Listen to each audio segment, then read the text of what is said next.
ప్రేమతత్వం ఛానల్కి స్వాగతం. అనేకమైనటువంటి కోరికలు, భయాలు, బాధలు, కష్టాలు, ఆనందాలు, ప్రేమలు, బంధాలు, ఇలా ఎన్నో రకాల వాసనలు మనిషిని ఉక్కిరిబిక్కిరి చేస్తుంటాయి. అయితే ఈ ప్రాపంచికానికి అనుగుణంగా ఉంటూ ఏ వాసనలు అంటకుండా జీవించడం సాధ్యమేనా అంటే అది సాధకులకు సాధ్యమే.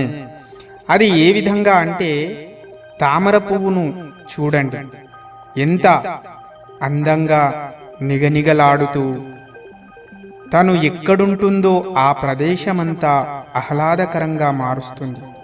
కానీ దాని పుట్టుక మాత్రం మురికిలో పుడుతుంది.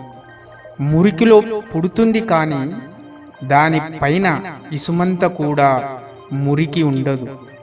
ఒకవేళ దానిపైన మురికి నీరు పడినా దానికి అంటదు, అది అంటించుకోదు. అంతటి మహాపుష్పం తామర పుష్పం. అందుకే ప్రత్యేకంగా ఇష్టపడతారు. దేవతలందరికీ సింహాసనంగా మారింది. అటువంటి ప్రత్యేకత గల పుష్పం ఏది అంటే తామర. మనిషి కూడా తామరలాగా కావాలంటే, ఏ వాసనలు దరిచేరనీయకుండా ఉండాలంటే గురునామస్మరణ జరుగుతూనే ఉండాలి. అప్పుడు తామర పుష్పంలాగా ఎటువంటి ఆకర్షణకు మనస్సు లొంగదు, స్థిరంగా నిలిచిపోతుంది.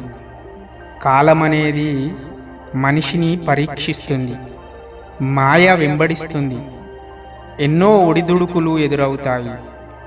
మంచోడు అన్నవాడే చెడ్డోడు అంటారు, చెడ్డోడు అన్నవాడే మంచోడు అంటారు.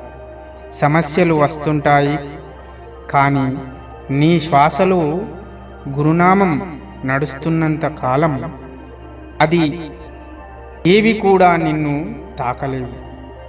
తామరపై నీరు జల్లితే ఎలా జారిపోతాయో అదేవిధంగా నీ మనసుకు ఏ సమస్య తాకలేదు.